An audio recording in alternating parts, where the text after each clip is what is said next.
Welcome to Harmony Talk, a podcast about dreamers and doers. Here, people from all walks of life tell us about their dreams, how they fulfilled them, and the moment they knew there was no turning back. This podcast is sponsored by AM Skyer, a third-generation family insurance business started in 1920. I'm your host, Todd Stevens. My guest today spent his younger years as a straight-laced kid from New Jersey, but just days before his 19th birthday, he found himself in rehab for substance abuse.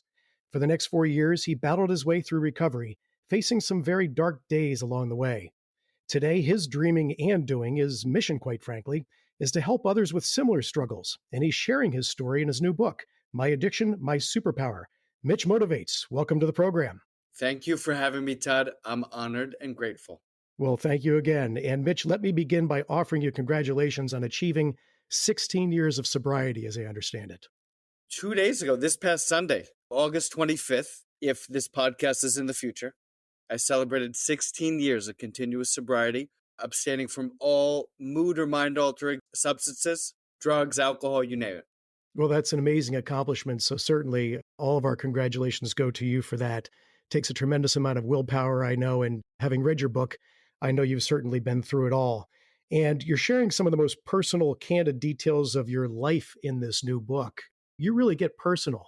How did addiction start for you as a straight-laced kid from New Jersey, by all accounts? Great question, Todd. Let's get right into it. I always say I grew up with every possible opportunity a kid could ask for. My parents are great. My family is great. My brother's great. The school I went to, every opportunity. Everything is different with my relation to drugs and alcohol, though. The first time I took a drink, it was just 3 guys in my friend's basement, totally normal. His dad was out of town, and he's like, I have some beer in my basement. I took the drink, and I was off to the races right away. I got that warm sensation and that feeling like an apple pie on a warm summer day. It was like freeing for me, and I chased that instantly. Right away, I started drinking alone. I started stealing alcohol. I started raiding my parents' liquor cabinet, taking some out, replacing it with water. I would go to hang out with my friends and I would steal a bottle of wine. Then I would go home and drink it alone. It was like right off to the races. I just have an abnormal relationship to alcohol and later drugs. It honestly led me to the gates of hell, I like to say. And, that's a story that, you hear youngsters who get their first experience, very typical as you did. However, for you, something clicked. Did you know right off the bat that you might have a problem with this? I didn't think I had a problem. I knew right off the bat that I wanted to chase that feeling of being drunk and or high. And that's all I wanted to do as soon as I found that moving forward. And to me, the reason I got into drugs is because I was under 21 and drug dealers don't ask for ID. So it was easier for me to start smoking marijuana than it is to steal alcohol or to ask someone to get it for me. And like right away, I chased the feeling. I was like, this feels pretty good. So why am I only doing it once a day? And I started to get creative with it. I didn't think I had a problem. This is what I was doing. I was like, if I have different groups of people that I like to smoke weed with, why don't I hang out with each one of them once a day? After a while, I was like, okay, so they don't think I have a problem, but I can enjoy smoking weed multiple times a day. And it just progressed pretty quickly. For me, one of the people I used to smoke weed with was like, have you ever tried cocaine? And this was in high school. I was 16, 17. And I was like, let's do it. And then I replaced the alcohol use with the pot use, with the marijuana use. I replaced the marijuana use with the cocaine. Now I just did cocaine. And it just keep on progressing like that until I ended up in treatment. You got to wonder, too, how do you pay for all this as a 16-year-old? I mean, it's bad enough that you have a problem, you're doing something illegal, but then you obviously need to fund this. Were you finding ways to fund this? And, were you stealing from parents? Were you going out and getting money in the street? I mean, how does this happen? Yeah, funny story. So I had some money saved. I had a bad attempt at being a drug dealer. Have you ever seen the movie Scarface, Todd? Well, certainly. Sure. I always joke that I was the worst drug dealer in history because I broke the cardinal rule of being a drug dealer. Do not get high on your own supply. Right from Scarface. When I was deep in the addiction that I was, it eventually progressed and I was a daily cocaine user. I had this thing where I would steal credit cards. I would go to the local mall or I would go to like a CVS and I would buy gift cards with the stolen credit cards. And this was before they asked for ID. Now you have to show ID, matches the credit card. This is before that. I had a couple dealers that would take gift cards as payment. They would give me like 35 cents on the dollar. Still, I didn't care because it was stolen money. So I pulled every scam in the book, but it was definitely lying, cheating, and stealing to get more. And that's really when I probably turned from a cucumber into a pickle into an addict, when I was lying, cheating, and stealing to get more. And it quickly progressed into that. It got pretty bad. Now, how were you operating like this as a high school student? I mean, parents, did they see signs of this? Were you exhibiting signs of alcoholism and drug addiction at this time? Yeah, I mean, great question. I want to be as specific as possible in order to help maybe parents or families who have a loved one in their life struggling with addiction. The first thing I happened that I was starting to be unreliable. I would miss class, I would miss family events, stuff like that. The second thing is that I would start to get in trouble. I tell the story in my book how I blacked out at band camp during the high school marching band, and someone mailed an anonymous letter home to my parents. Graduation night from high school, I got arrested. So I was handcuffed to a chair when everyone was celebrating. One time I was driving drunk and I came home after curfew. I was drunk. It was raining and I had a flat tire, and I pull up and my parents made me strip and they searched me, and it was crazy. But the thing is, I was like such a creative liar. I always got out of it. It was like an excuse after an excuse. It was this person's fault, this person's fault. I was trying this. It was this. I never took accountability until I got sober. I'd like to tell the story of how I hit bottom. That I was in my freshman year of college. I was in Indiana at this point. I couldn't stop using drugs. Every day I would lie, cheat, and steal to get more. And every night I would say, how did this happen again? I thought today was my last day. I go back to Jersey and I ended up running away from home because I couldn't stop using. It was like I needed to keep using drugs. I couldn't stop. My parents ended up filing a missing persons report. They tracked me down to some motel room. The police found me. They took me to a hospital. My parents came, my family came, and I had IVs in my arm. And at that point, I knew the jig was up. I said I had a problem and I needed help. Broke down crying. A week later, I was in treatment. My parents took me to one doctor, asked him what to do. He said, go to this place. They said, okay. And I was there a week later. Thank God you got that help at that time. Had you ever thought about what would have happened if you hadn't gotten that help? Where would you have been? I'll answer that by saying this. I mean, we say that the fate of the alcoholic or the drug addict is three things: jails, institutions, or death. I believe that with all my heart. That's why everything I have today is like trying to help others carry the message and share my experience, strength, and hope. In the help that I could share something that can be beneficial to anyone, a family member, or a person affected by drug use, drug addiction, alcoholism, any type of addiction. Thank you for that answer. I mean, it's tremendously impactful to hear your story directly from your experience and think about those three outcomes you mentioned. And I have to put myself in that car on the way to rehab. I recall from your book a 3-hour or so ride to Karen with your parents. And you said, what you put your family through the years is tremendous. What was that car ride like on the way to Karen, knowing that you're heading to rehab? It's funny. The first thing I'm thinking of, I listened to the interview of Robert J. O'Neill. He's the SEAL Team 6 member that killed Osama bin Laden. The first thing I'm thinking of is the interview with him when he's explaining to this guy, listen to what the helicopter ride from Afghanistan to Pakistan was like when they're on the way to his house. And he said, guys were sleeping because they were so focused. I slept half of the car ride. The jig was up and I knew that I was getting help. And I was so focused and so grateful that I was on the way to a place to get help that I slept. I used drugs the night before. I got high. I was up all night. So I slept. And I remember being so grateful that I was going to a place that I could finally get the help I needed. I mean, help is out there if you have a problem with drugs. And it seems like you're in the right mindset at that time because you knew, it sounds like, there was no other way for you, or you knew the other ways and you chose not to continue to follow those paths, if you will. So many people who don't see that coming, who can't stop or won't stop, aren't blessed with that ability to see what potentially could be out there for you. So you get to Karen and, you were there willingly. What's that experience like? You get to rehab. So many of us, have heard certainly many stories. It's covered in the media. Help is out there. You've experienced that firsthand. And can you tell us a little bit what that was like for you? I was so grateful that I needed help because I feel like my mind was moving so quickly for years. And finally, I didn't have to lie anymore. I didn't have to cheat anymore. I didn't have to steal. I was finally getting the help I needed. So it was like really a deep breath for me. And I had a fantastic experience in treatment. I went to a world-class facility. It was late April, so it was warm.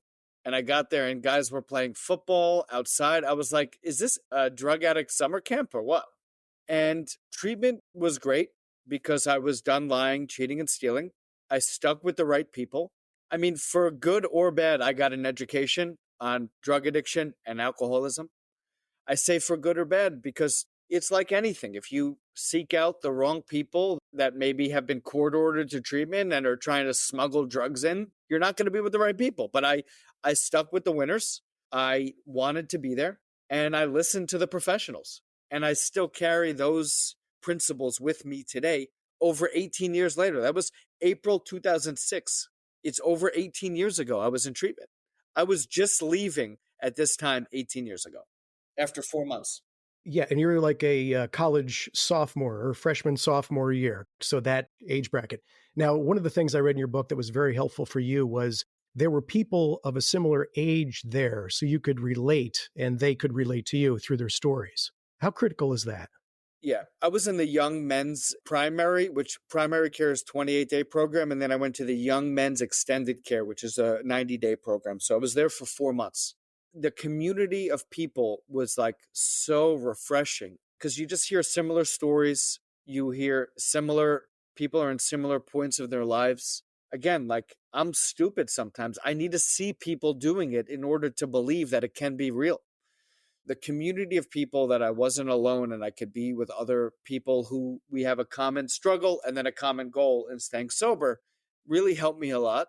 And that's another principle that I learned in treatment that I take with me this day. I mean, it wasn't until 5, 6 years into my sobriety that I started to make friends who weren't sober. I kept that up, Todd.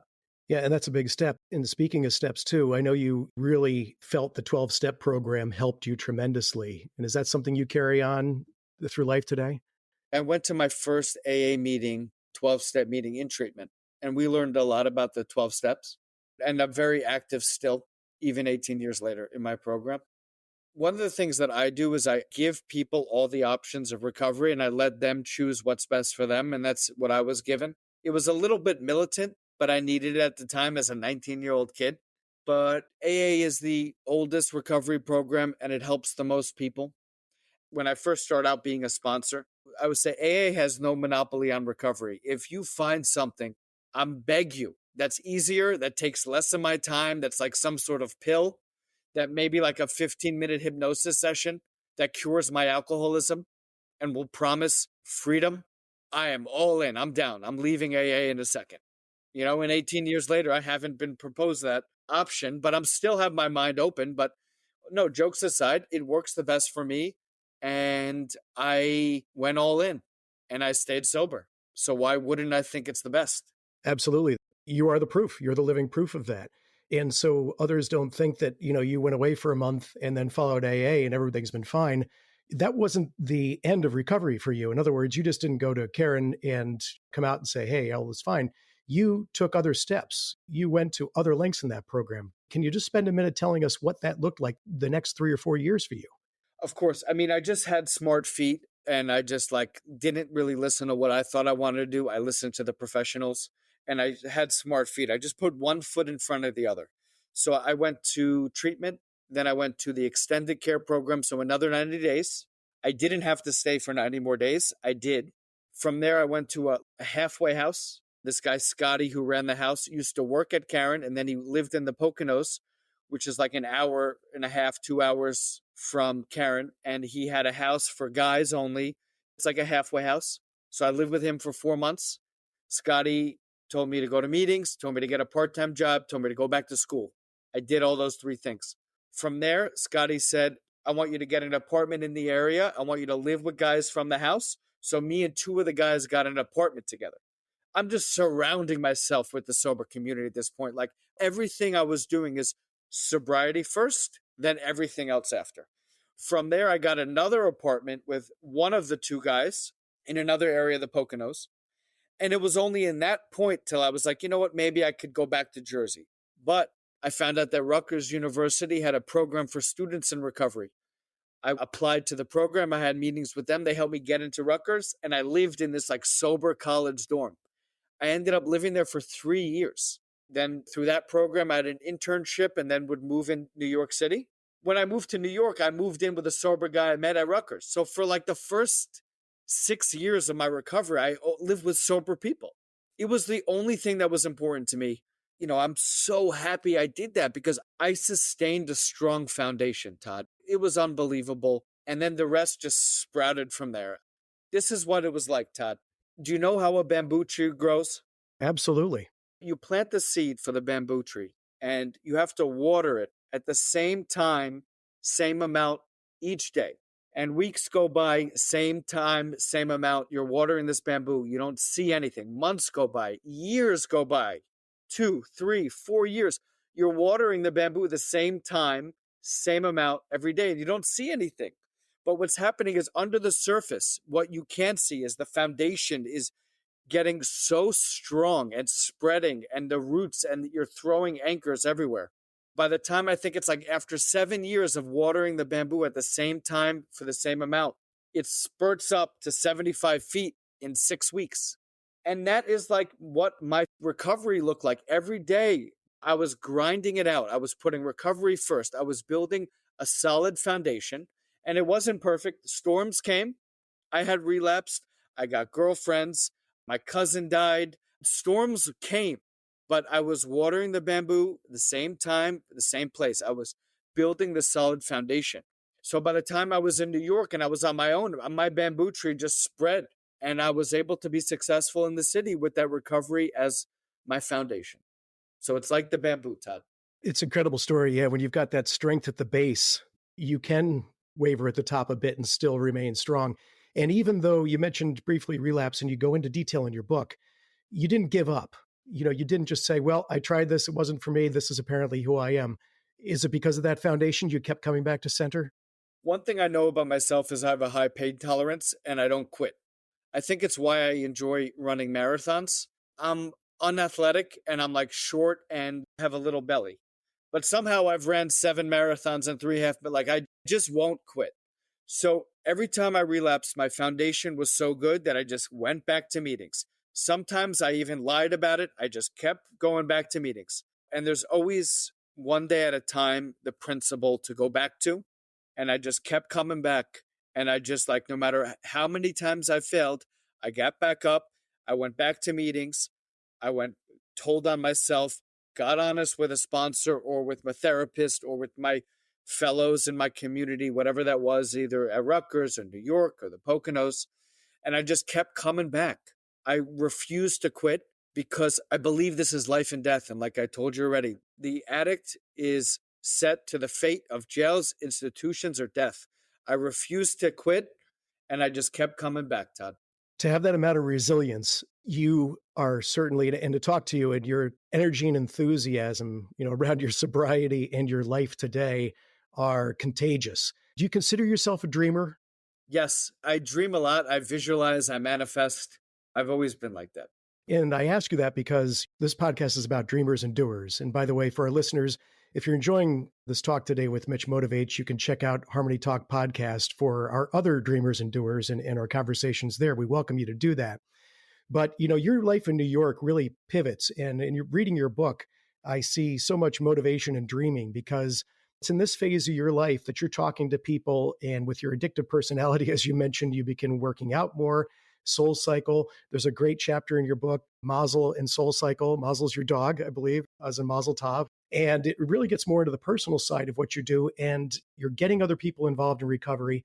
You're working out at gyms, and something clicks in you and says, I need to be doing this. Mitch Motivates comes about. Is that the dream of yours to kick that off? And is that where all that came from, that energy built up and positivity? Yeah, I mean, we learn in recovery that you must, in order to keep it, you must give it away. So Mitch Motivates comes from my unique experience living and then working and living and working in recovery, and the hundreds, if not thousands of people that I've met, that I've helped, that I've hopefully been helpful to and touched their lives and families. And I decided that I need to share that in all ways. That's how I came up with the book. I was getting into podcast heavily and reading a lot, especially in the pandemic.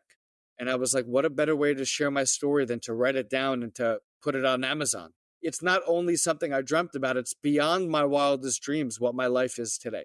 And in recovery, we say you're going to live a life beyond your wildest dreams because while I may be a dreamer, some of the stuff that I couldn't even imagine could happen to me. It's like even that good. When you talk about dreaming, as we did early on, that's the key. Your dream is living that sober life and helping others, which is really turned into the doing part of your life, which is, I'm going to hold this up for a second so others can see it. This is your book, Mitch Motivates.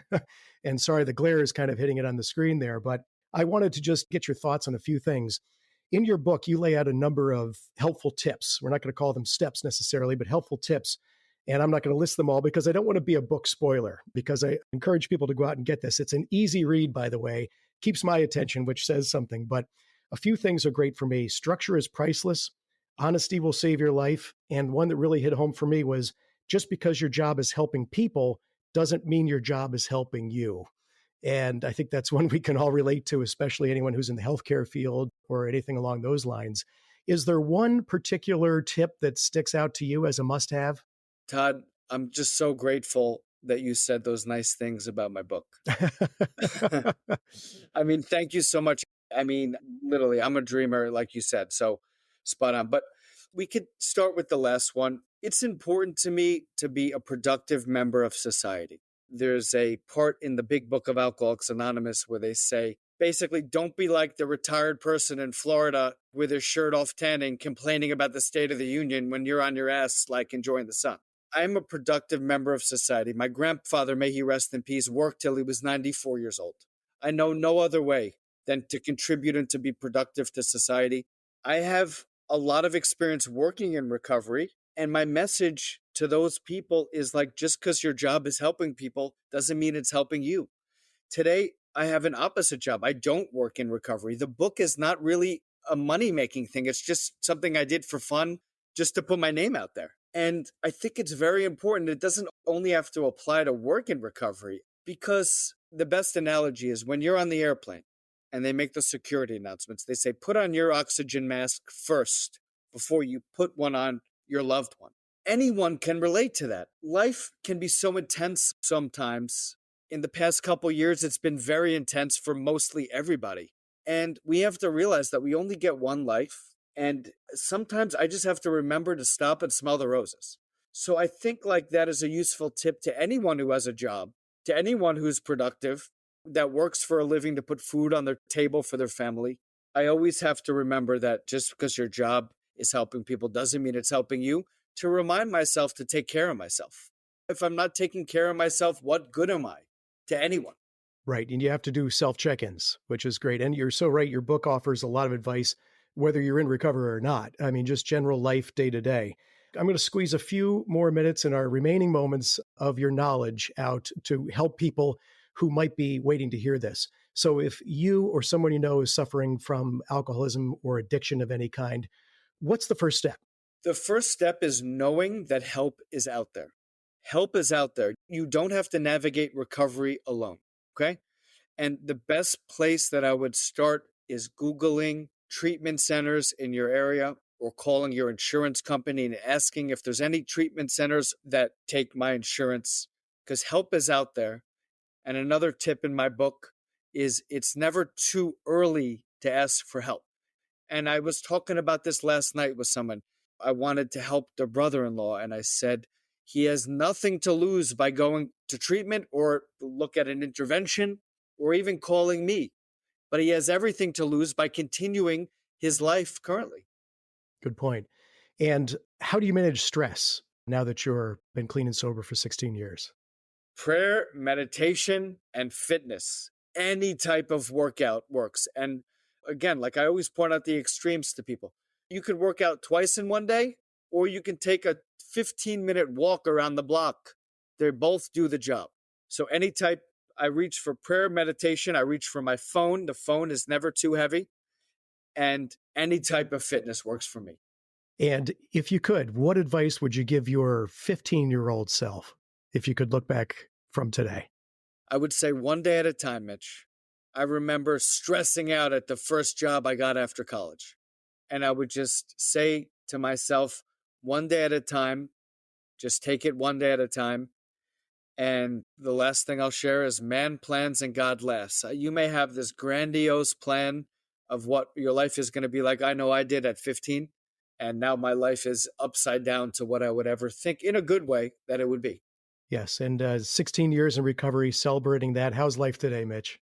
Life is amazing. I have a girlfriend who's hot. I have a dog. I have an amazing relationship with my family. I am an executive at my company and people respect me and like me and want me there. I have a side project going that I wrote a book and I'm on podcast and doing book tours. I am firing at all cylinders today, Todd, and every little thing in my life says property of Mitch's recovery. It has an invisible hologram that says property of recovery, AA, everything, because I am nothing without my sobriety, Todd. Mitch, it's been absolutely wonderful talking to you today. You've got me motivated, and I congratulate you on 16 years and wish you nothing but success, health, and happiness in the future. Thanks for taking so much time with us today, Mitch. You're welcome. Thanks for having me. Can I share where people can find me, Todd? Absolutely. Please do. MitchMotivates.com. Mitch Motivates, one word, on any social media. And you can buy my book on Amazon, My Addiction, My Superpower. Thank you, Todd, for having me. Thank you, Mitch. We've been talking with Mitch Motivates. He's sharing his story of addiction, recovery, and hope in his new book, My Addiction, My Superpower.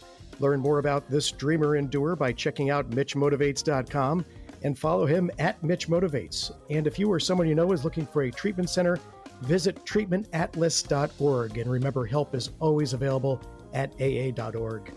This is Harmony Talk, presented by AM Skyer, a third-generation family insurance business started in 1920. I'm Todd Stevens. For everyone out there, keep dreaming and doing.